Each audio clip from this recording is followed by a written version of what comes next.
மறைந்த முன்னாள் முதலமைச்சர் காமராஜர் குறித்து திமுக எம்பி சிவா பேசிய கருத்துக்கள் பெரும் சர்ச்சையை ஏற்படுத்தி வருகிறது. இந்நிலையில் காங்கிரஸ் எம்பி ஜோதிமணி திமுக எம்பி சிவாவிற்கு கடும் கண்டனத்தை பதிவு செய்துள்ளது பரபரப்பை ஏற்படுத்தியுள்ளது. அதில் பெருந்தலைவர் காமராஜர் நேர்மைக்கும் நிர்வாக திறமைக்கும் மட்டுமல்லாமல் எளிமைக்கும் பெயர் போனவர் என்பதை உலக அறியும். தமிழ்நாட்டில் காமராஜர் கால் தடம் படியாத இடம் ஏதாவது இருக்கிறதா என்று ஆச்சரியப்படக்கூடிய அளவில் தமிழ்நாட்டின் மூளை முடுக்கெல்லாம் பயணம் செய்தவர் பெருந்தலைவர் காமராஜர். அந்த மூளை முடுக்குகளில் எல்லாம் ஏசி அறைகளும் 5 நட்சத்திர விடுதிகளும் இல்லை.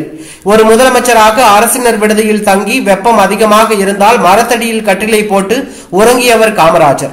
தனக்கு காவலாக நின்றவர்களை கூட உறங்க சொல்லிவிட்டு தனித்தே உறங்க பழக்கப்பட்ட எளிமையானவர். அவர் ஏசி அறை இல்லாமல் உறங்க மாட்டார் என்று சகோதரர் திருச்சி சிவா அவர்கள் சொல்வது உண்மைக்கு முற்றிலும் புறம்பானது.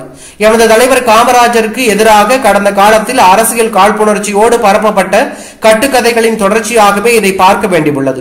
காமராஜர் வாழ்ந்த வீட்டிற்கு காங்கிரஸ் கட்சி வாடகை கொடுத்து வந்தது. அது அவரது சொந்த மாளிகை என்பது போன்ற திமுக பரப்பிய கட்டுக்கதைகளாலேயே காமராஜர் என்ற இந்த மண் மாபெரும் ஆளுமை தேர்தல் களத்தில் வீழ்த்தப்பட்டார் என்பது வரலாறு. காமராஜருக்கு எதிராக பரப்பப்படுகின்ற கட்டுக்கதைகளுக்கு சரியான பதிலடி கொடுக்காமல் இருந்தால் காமராஜர் ஆன்மா நம்மை மன்னிக்காது.